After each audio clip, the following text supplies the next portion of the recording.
Once again, something went terribly wrong aboard a commercial airliner, but there was no miracle ending, not this time. Continental Connection Flight 3407, bound from Newark, New Jersey, was heading for a landing in Buffalo, New York last night when the pilots noticed, quote, significant ice buildup on the windshield and on the front edge of the wings. Moments later, this from the tower.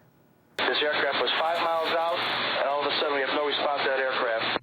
The twin-engine turboprop nosedived into a house on Long Street in the Buffalo suburb of Clarence Center. All 49 people on board and one in the house were killed, the first fatal crash of a commercial airliner in 2.5 years. Tonight, the flight recorders have been recovered. Jeff Glor begins our coverage from the scene. Jeff, what's the latest?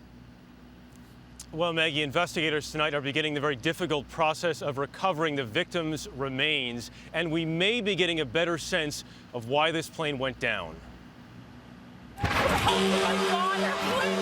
On an ice-cold night, the flaming wreckage of Continental Flight 3407, searing images of a horrific crash in Clarence Center, New York. Can somebody get some help for my daughter? A neighbor recorded this dramatic video even before firefighters arrived. A woman who'd apparently escaped a burning house, frantically trying to find her family. That's where my husband is. In an instant, 50 people died. There just wasn't anything that could be done. It was a burning mass of rubble by within minutes after impact. The twin turboprop Bombardier aircraft was set to take off from Newark's Liberty Airport at 7:10 p.m. But because of high winds, it didn't leave until 9:18. It was on its way to Buffalo's Niagara International Airport, a route Continental flies 47 times a week. On its approach, there was light snow and mist, but the female first officer of Continental 3407, operated by Colgan Air, indicated no problems in seemingly routine communication with air traffic control. Maintain 2,300 till establish localized and cleared out approach runway 23.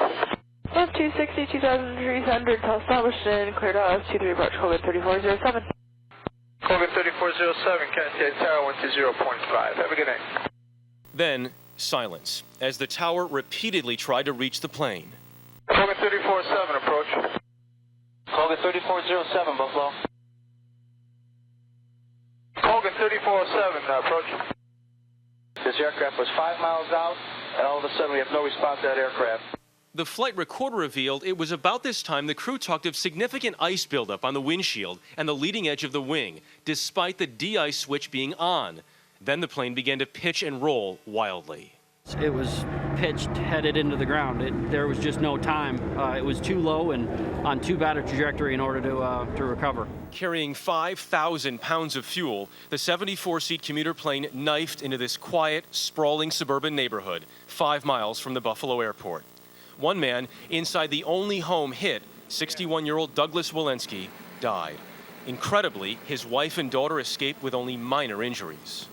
I could see the orange fireball, and I ran and grabbed my son. I said, something major happened.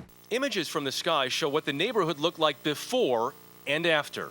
12 homes were evacuated. There were 50-foot flames. In addition to 45 passengers, 4 crew members died, and an airline employee as well. 47-year-old Captain Marvin Renslow, 24-year-old First Officer Rebecca Lynn Shaw, and flight attendants Matilda Quintero and Donna Prisco. Investigators from the NTSB arrived early this morning, but so far officials have released limited details. Between them, the pilot and first officer had nearly 6,000 hours of flying time with this airline. Both their families said today, Maggie, they absolutely loved flying. Jeff Glor. Thank you, Jeff.